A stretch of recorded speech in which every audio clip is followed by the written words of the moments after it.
My career sucks. Sex just isn't the same. What's my purpose? Where did this fat come from? My relationship is killing me. I'll never be happy. My debt is piling up. I'll never find love. Why can't I be like other gay guys? Hey guys, it's time to get a grip, stop whining, make a bold move, and do something amazing with your 40-plus gay life. Let's get to the show with your Tell It Like It Is host, Rick Clemons, who does his best to never act like a dick or a diva unless you act like one first. Hey guys, welcome to another episode of 40 Plus Gay Man Gay Talk. You know who I am, Rick Clemons, the host, and I am so excited that you're here. But before we dive in, we're diving in, guys. We are diving in today, guys, to some interesting subject matter. I wanted to let you know, do not forget to join our men's chats. They're once a month. Go to the gaymenschat.com and you can find out when those are happening. And make sure you join our Facebook community. And that's all I'm going to do about pre-pushing all my stuff. But speaking of pushing and making things happen, one of the things that happens for most of us gay men, not all of us, is we have the struggle with the condoms, whether it's anal sex or just like, I just want to have a condom on to protect myself no matter what. I am one of those guys that condoms and I do not get along really well. And it's always been a struggle for me. And I've always thought, well, what if they could just have the right one? Well, you've kind of been hearing my guests in the background laughing and stuff. Yes, we have a woman coming on to talk to us today. Not that I want to be sexist, guys. Let's welcome anybody in who can support us about condoms and anal sex and something that her company has developed that just might be your perfect thing that you need right now. In fact, it's not that far away, Milla. I think we've got a Christmas coming up just in a couple of months. So maybe some of your condoms could be some really good gifts. Her name is Milla Impola. She is I'm just going to let her kind of talk about how she got to this and everything, but the company name is ONE Condoms, and I would love for you guys to hear more. So Milla, welcome to the podcast. So glad you're here. Thank you so much for having me here today. I'm really excited. Condoms is my favorite, and lubricant, my favorite thing to talk about. So any opportunity I will take. So thank you so much. Awesome. And both of them are so needed. I mean, lube is something that I also have a battle with. It's like, I can't find the ones that I really, really like. And then once I do, it's like they quit manufacturing them or something. And then I'm like, okay, back to the drawing board we go again. But, so why is this your favorite thing? I mean, did you, when you were a little girl go, I'm going to be a condom and lube queen when I grow up? How'd you get here? Not quite, but almost. So I'm originally from Finland, where we treat sex, I think, a little bit more openly than in Texas. So my dad moves us to Texas at the sweet, gentle age of 11. And very quickly I realized, like, oh, this is different. Culturally, everything. But then when I started in high school and had my first abstinence only class, that's when I was like, what the actual is going on? You can curse. What the hell? Like, okay, what the hell is abstinences? Yeah. Telling us like, well, don't even trust condoms because most of the times they're going to break, instead of just teaching people how to properly use them, right? And we had even a part of the class where they lined up 10 boys and one girl went up to the classroom, and apparently that's the only way that people have sex with each other. And they held a pink paper heart, or she had to hold a pink paper heart, and then each person would come and tear a little piece out of the heart. And then at the end, they raised it and said, see, this is what happens. You have nothing left. And I'm sitting there in the class like, what is going on? First of all, I mean, she has some heart left. So is the point that like 10 people is too many? Like, right. What is the point? I mean, obviously it was a horrendous lesson, and I wish it would never have happened in the first place. But it's kind of like the first moment where I was like, oh, sex ed is a lot different here than what I was used to and what my friends are getting back home. So then in high school, I did sex education. After college, I went to New York City and did public relations, and ONE Condoms ended up being one of my clients. And at this point, I had passed out ONE Condoms in college, in New York City when I did nonprofit work with LifeBeat. So it was just like this natural transition for me to eventually go work at ONE Condoms. And now I'm actually celebrating my 10 years in the beginning of October. So wow. That's I get to awesome. think about condoms and lubricant 24/7, which is a joy. 24/7. And I'm just curious because, okay, let's be real. Back in the 80s, we went through, the beginning of the AIDS crisis, and now we're kind of living with that. We'll see where we go given the current administration, but all that good stuff. But have you seen some peaks and valleys in like, ooh, we need condoms, we don't need condoms? I mean, I know I've seen it in certain generations as I've observed gay men. Like, I'm just not going to go there. Do you see that peak and valley thing happening where people are like, I really want to use them or I'm not going to use them? Yeah, 100%. And it kind of tends to go like administration by administration too. Like the funding gets cut, STI rates increase. And then it's like, oh my goodness, the STI rates have increased. Now we need to put more funding back into it. So it goes in this cycle instead of just saying, this is an important thing to teach people about all the time and provide resources for all the time. And it's unfortunate that it's seeing those ebb and flows. And our company, so the parent company is Global Protection, where all we do is focus on condoms, lubricants, oral dams, and educational content. And it was founded in the 80s by our founder, David Weedle, who during the AIDS crisis said, he heard Surgeon General Koop say condoms help prevent HIV, but nobody was really talking about it. Certainly condoms are still tough to talk about in certain situations. Yeah. But back then, he always tells me that it was like saying a curse word in church. Like you just did not talk about them. So he wanted to use his entrepreneurial, there you go, mind while he was at college at Tufts University to really change the identity of the condom. So he put the Jumbo the elephant, which was the Tufts mascot, on a matchbook, and it said, "A safe jumbo is a happy jumbo." And then there was a condom inside. And all of a sudden, something that nobody wanted to even talk about or touch, everybody wanted it on campus. Like he could not make these matchbooks fast enough. And he realized, oh, if I put something around the condom or something interesting around the condom or talk about them in a relatable way, then it helps kind of reduce some of the awkwardness around condoms. And that foundational knowledge is still what drives a lot of what we do today, whether it's all the different condom wrapper designs or the product development. What we do, it's just changing, constantly reinventing the condom to have something new to talk about, but to use also innovation to make condoms actually feel as good as they can. Yeah. It's always been interesting to me how the discussion around condoms is just so awkward, but yet I'll hang around. Okay, I hung around obviously gay and straight men because I was married in a heterosexual relationship. So, I used to hang around the guys, even like, I don't relate to you guys whatsoever. I am not your type of guy, but I was trying to wear the beard really well and it just wasn't wearing. So, but then the flip side, gay men, and all of them want to talk about sex. But when it comes to this little thing, it's suddenly like they just button up. We don't want to talk about that. I'm like, well, do you think women enjoy talking about contraception? I mean, come on, guys. They're doing the heavy lifting. We're just doing a little bit of lifting. No pun intended there, boys. But it is an interesting thing. And I'm just so fascinated by that mentality because it's like, we'll gladly talk about this. And yet, as soon as that little piece of it comes into play, or the pieces of STD and all that sort of, suddenly it's like everybody wants to zip up. It's just so zip fascinating. up, yeah. Yeah. And I think we spend a lot of time like trying to think about even conversation starters or encouraging people to like talk about condoms or how you plan to take care of your sexual health with your partner or partners, like ahead of the sexual situation. I still talk to my friends. It's like, well, when do you talk to your partner? It's like, oh, like right before we're about to have sex. And I'm like, okay, I'd encourage you to just talk about it ahead of time. So you're sort of on the same plan about what it is that you're planning to do. Are you using external condoms, internal condoms? Have you agreed you're not going to use them? Or what is the plan? So it doesn't become that like sometimes stressful and awkward moment if it's literally right before you have sex. Well, and I'm sure too, the increase in availability of PrEP and DoxyPrep is probably making some people feel like, oh, I absolutely don't need this, right? I don't need this whatsoever. We certainly hear that a lot. Yeah, we hear that a lot. Yet, so we have there's got to be some fallacies to that even. I mean, pills only going to get you so far in my book. I mean, I use both, but I don't know. What's your perspective there when you hear somebody go, oh, I'm good, I'm covered? No pun intended again. At the end of the day, where I'm sort of at is like you take the risk that you feel you're comfortable with, right? Ooh, I love And that.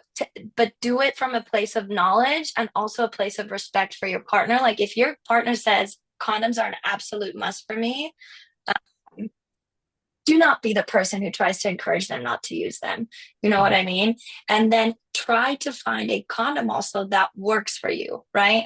Some people try condoms once and they try one style and they're like, I absolutely hate this. I will never use this again. Versus there's so many brands, so many condom styles. And now with 52 condom sizes, it really is, there's so much out there to try to find something you like. So I also encourage people not to just give up. So with ONE Condoms, there's something that really, appealed to me about doing this conversation. You all delve into the custom fit quite a bit, correct? 100%. Yeah. Because I mean, for years, decades, like there's research that's done on condoms and condom fit. And the result is always there should be condoms in different sizes, right? And it never made sense to have a condom that comes in one size because universally it's basically the same size. Which is too long for 91% of people, or majority of people, and it's too tight also for a lot of people. Yes, the standard size fits a lot of people great, and that's fantastic, but that's also kind of like having one size shoe and taking a group of 100 people saying, put this shoe on. I hope it works. I hope you run or walk the best, walk your life or run your life. Or the same size bra, for example, that would be silly, and we would all lose our minds, be like, what are you talking about? And I think most people are aware that penises come in different sizes. So for us, it was like, because we are a manufacturer and we truly believe in innovation and listening to customer feedback and saying, okay, well, what can we do about this? That's where my ONE Custom Fit, which is a line under ONE Condoms, where it does have the 52 sizes. So it's 10 different lengths and 9 different girths and then 52 combinations of those. Wow. And it's truly, truly, I mean, I've talked to people, whether it's like someone, a young person trying condoms for the first time, asking for condom advice, to people in their 80s, trying to figure out, like, I haven't used condoms in 40 years. Like, what should I do? I always encourage them to take their measurements and try it, because some of the common condom fit challenges is slippage. So condoms are either so big that they fall off. Actually, and out of all 52 sizes, our shortest and tightest is our number one seller and has been for seven years straight, every single month. And then the other side is that they can be so tight that they cause either erection loss, or kind of like if, like I actually have one right now on my wrist, like I have a rubber band on my wrist, and then it leaves that purple painful ring. And it's kind of like, even in sex ed, we were always taught, like, if somebody says condoms don't fit them, you have to be like really hammered to them, like, condoms fit everyone. Let me pull it over my arm and prove just how much they fit everybody. But that's so silly, because this is not a penis. This is like, my arm is not a penis. It is, it has a bone in there that can withstand a lot of pressure, versus like penis takes a lot of work to keep an erection, right? Well, and then with age and everything, it changes too. I mean, there's 100%. So many, I talk to so many guys, so I'm 62, and I talk to so many men that are in their 50s, 60s on up. They're like, there's just things you have to consider. Like, I'm one of those that it's always too tight. And as soon as it's too tight, the erection goes completely away.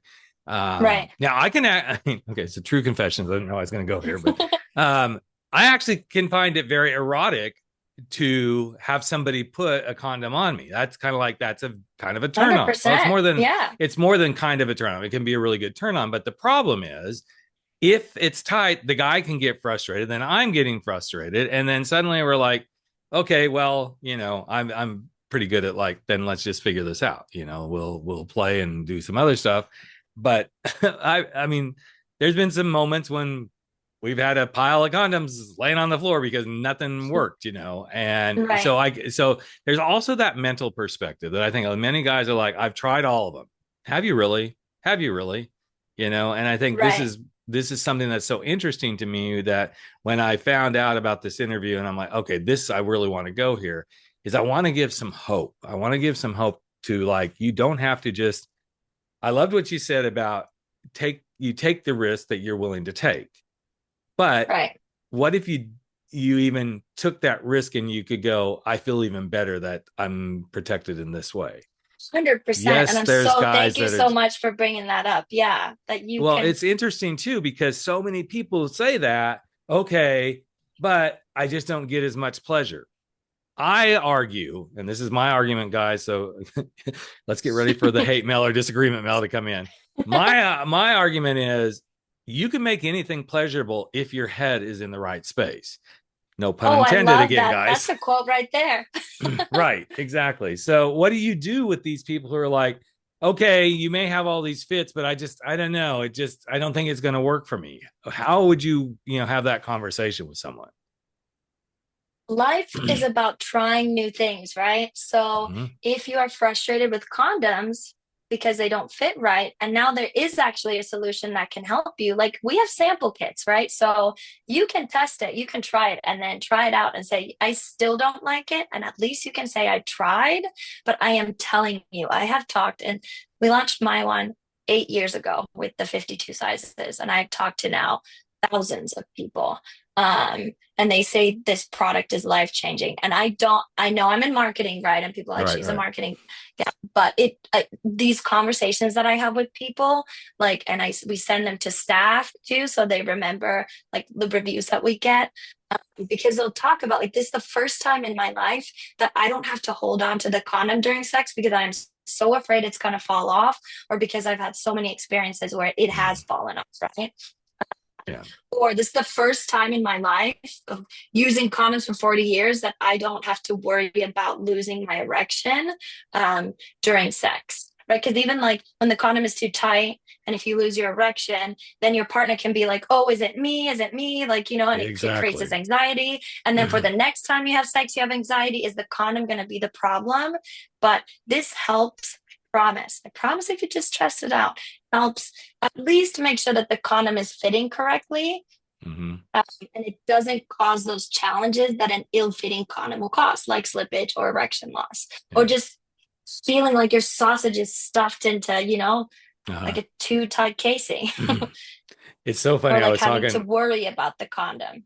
Well, but I think that's it. The worry is part of what's going, the worry either way, like, okay, we're going, here we go, here we go. And I love what you said earlier about have the conversation before you get there.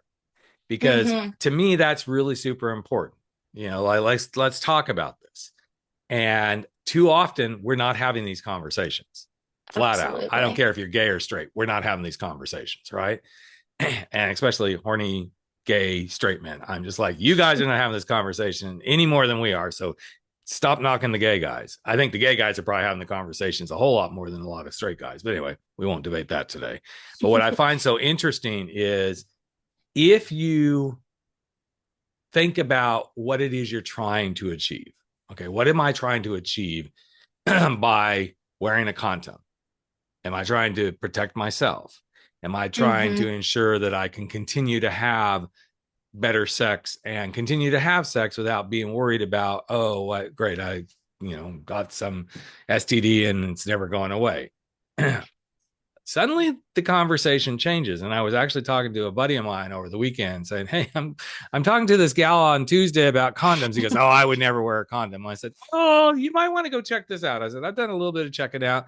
I said, it's custom fit. He goes, I'm not going to pay for custom fit condoms. I'm like, okay. And I kind of, he's a good friend, so I could slap him around a little bit. I'm like, oh, you're not going to pay for custom fit condoms, but you're so paranoid about getting an STD. He goes, yeah. I'm like, these two things don't go together, buddy. Yeah, I like the said, solution is here. the solution is here, but yet he is very paranoid about this, and to the point where he almost doesn't regularly have. He's single and could hook up as much as he wanted to. He basically has told me he grills these guys over and over and over. I'm like, no wonder you're not getting laid, man. You got this checklist going that by the time you've Right. grilled them, they're no longer interested because they see you as some like I hate to say it. I know he'll listen to this and come back. Why'd you talk about me? I said, I didn't mention your name, buddy. I just said, hey, here's what's going on. I think it would be so interesting if people would invest a little more into let's get under the quote covers about why it's important to you. And anything that's important to us, we will find a way to make it work. in life, Right. anything. So why, when it comes to this interesting little scenario we're talking through, is it such a, okay, let's not talk about it, let's not do it, but yet it's actually really important to most of us, like our sexual health. And that's what blows my mind, Milla. Exactly. And even if you grill somebody right, and I do think it's also important to like get tested together, and depending on how often you're having sex with who, like how often you get tested. But even if you grilled someone, right, that thought is still going to be in the back of your head during sex. At least I truly believe that it probably is. It's going to pop up every now and then. And then instead of being able to focus on pleasure and each other and having a good time, that thought's still going to be right there in the back of your head. Versus a condom, especially if it fits amazing, just helps relieve, hopefully, some of that anxiety, right? So if somebody wanted to really explore these condoms, do they just, hop on your website and start to do the measurements and all that sort of stuff? What's the best way for them to really dive in? And since I know that it's going to be on video, so we have this cute measuring tool and measuring together. You said putting a condom on somebody is fun or can be fun, which I agree with.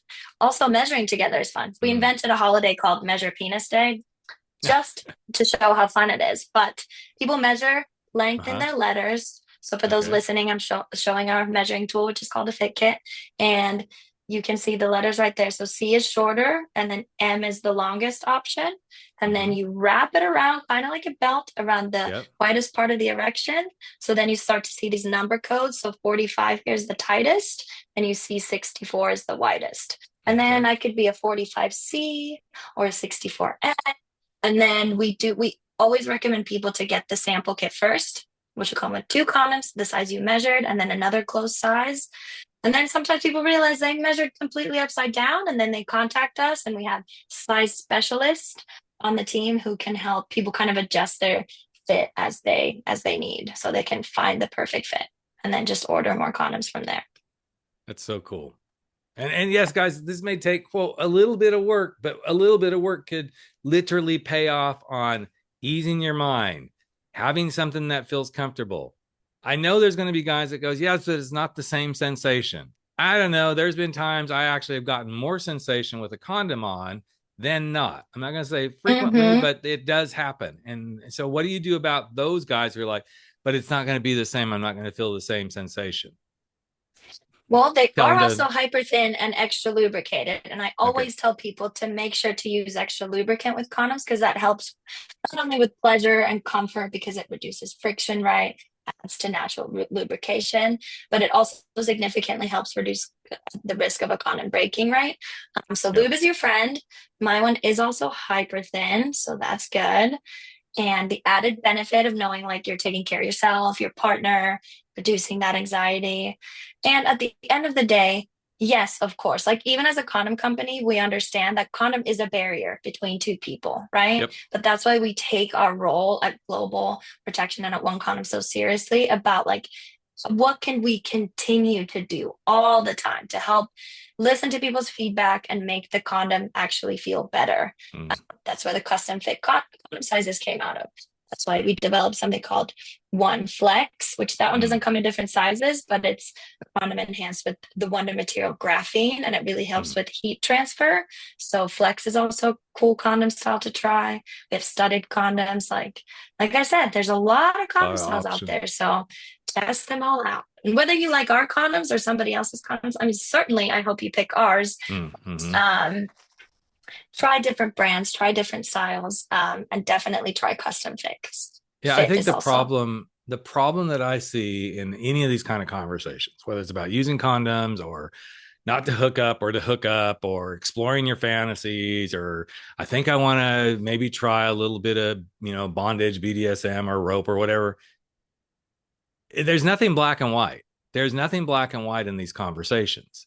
Where the black and white starts to come in is what works for you. And that may not be what you most expect. I mean, that's the interesting piece. And I think if we release ourselves into what I'm going to call the pleasure and the letting the mind open up to, these should be conversations we're having no matter what. I mean, sex is messy on many fronts, but sex is more messy 100%. In the mind than anywhere else. That's what I've always said. Sex is more messy in the mind than anywhere else. If you can Right. let that not be messy there, you will be surprised at what else you begin to uncover about yourself and the people that you're having sex with.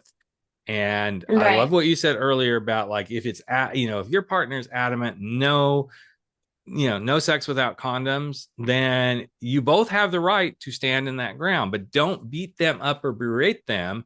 And don't let them 100%. beat you up or berate you if you don't want to. There's plenty of people who don't want to use condoms out there. I'm not even going to say they're hard to find. There's a good mix of both. I see it when I'm cruising around on the apps, and my husband and I talk about that all the time. It's like, oh, it's so interesting how adamant some are, and others are like, I don't care, to each their own. And I'm going to come back one more time to what Milla said. Like, you need to take on the risk you're willing to take on, but realize that's the risk you're willing to take on, and that's also a risk you can potentially pass on to somebody else. So, be a good boy, man, whatever you want to call it. Use your penis for good, but also realize it is something that it requires all of us to stand up and own our truth about it, but don't beat somebody else up about this. So I'm curious, since you do this work, I bet you have lots of interesting conversations in your personal life, since this is the kind of work you do. Yeah, and honestly, my problem can sometimes be that I kind of forget that not everybody talks about this all the time.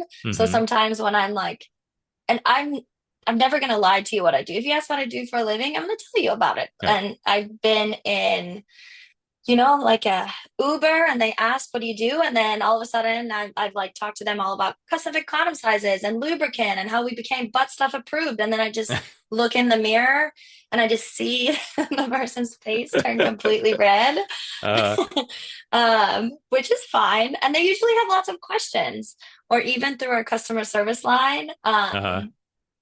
They'll often talk to me or our team, like, this is the first person that I've been able to talk about sex with. And sometimes we have to find that balance, right? Like, we're not licensed therapists, or should we be necessarily talking to your relationships? Because naturally it can like delve into that. Like, okay, well, my size is a little bit shorter. Do you think somebody can notice? Somebody once asked if it's strange that he likes to drink his semen out of the condom. And I was like, well, if, there's nothing like medically dangerous about that. He's like, well, this is the first person I've admitted to that I like to do that. I'm like, okay, well, thank you for telling me, so there's. I didn't have that on my work card for the day, but hey, that, it is what it is. Oh, yeah. That's so interesting. I mean, and unfortunately, sometimes people think calling a condom line means that you can do it while actively having sex. And we have to be like, sorry, not that kind of line. So please don't call us while you're having sex.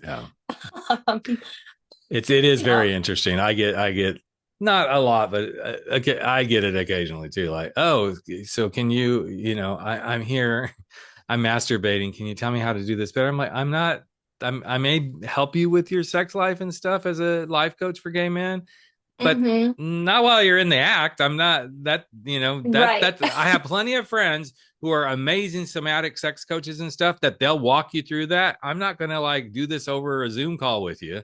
It's just very interesting. So, yeah. And that's just like setting boundaries. Right. And sometimes people don't know whether it's appropriate to ask.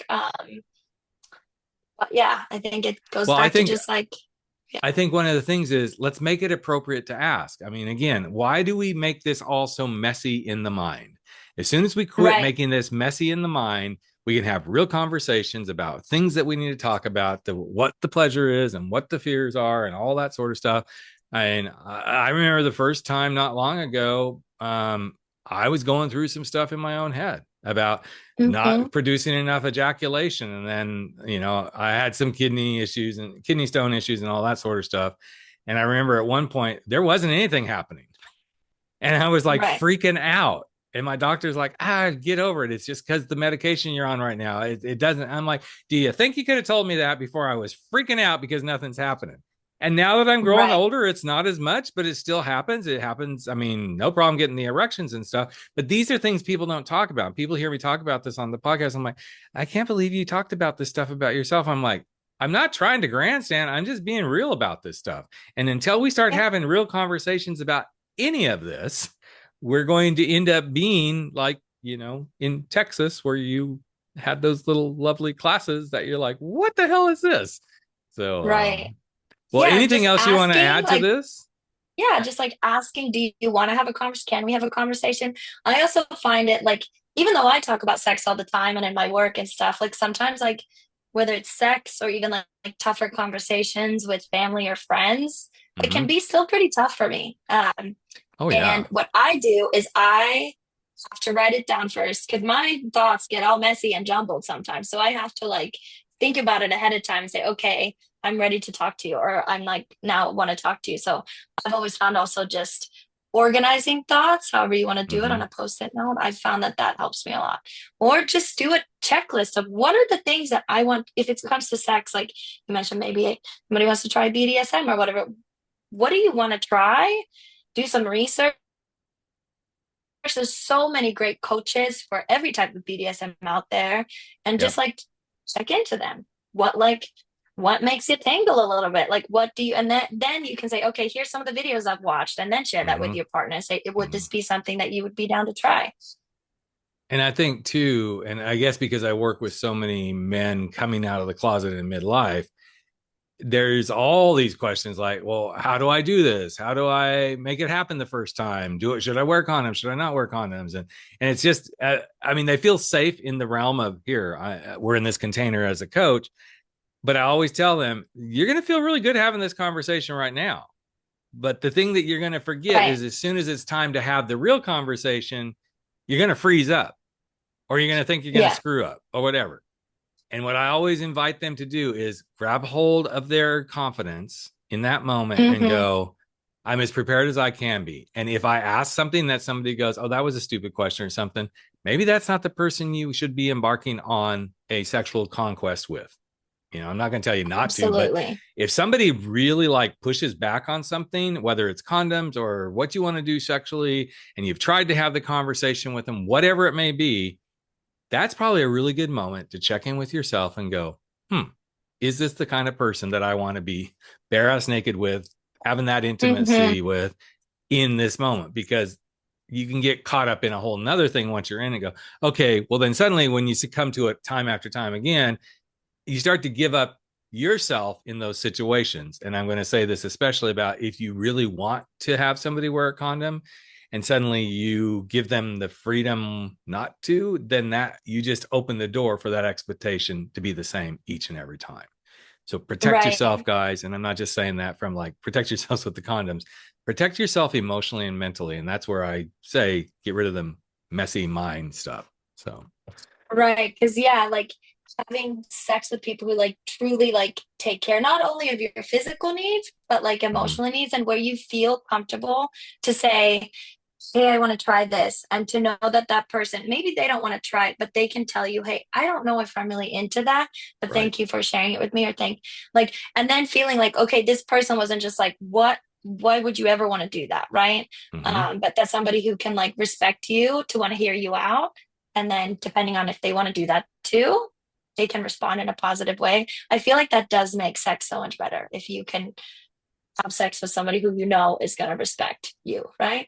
It's not That's shocking, what it's but all about in my mind. That's what it's yeah. all about is if you can't be having sex with someone who respects you and can hear you and willing to have those Hmm. conversations, I'm going to say it's probably time to like move on. But that's just my perspective. Yeah, So, well, Mila, this has been right. great. So, we will have all the links to everything, but where's the best place for them to go if they wanted to start really exploring One Condoms and My One Condom, all that sort of stuff? Where would be the best link? So you can go to onecondoms.com, where you will find like the one condom styles, which is like glow in the dark, the flex graphene condom, hyper thin, all that good stuff. And then you'll also see a section to find your fit with the My One custom fit line. And you Awesome. can also come check out our stuff at, on Instagram, TikTok, and it's just very easy at One Condoms.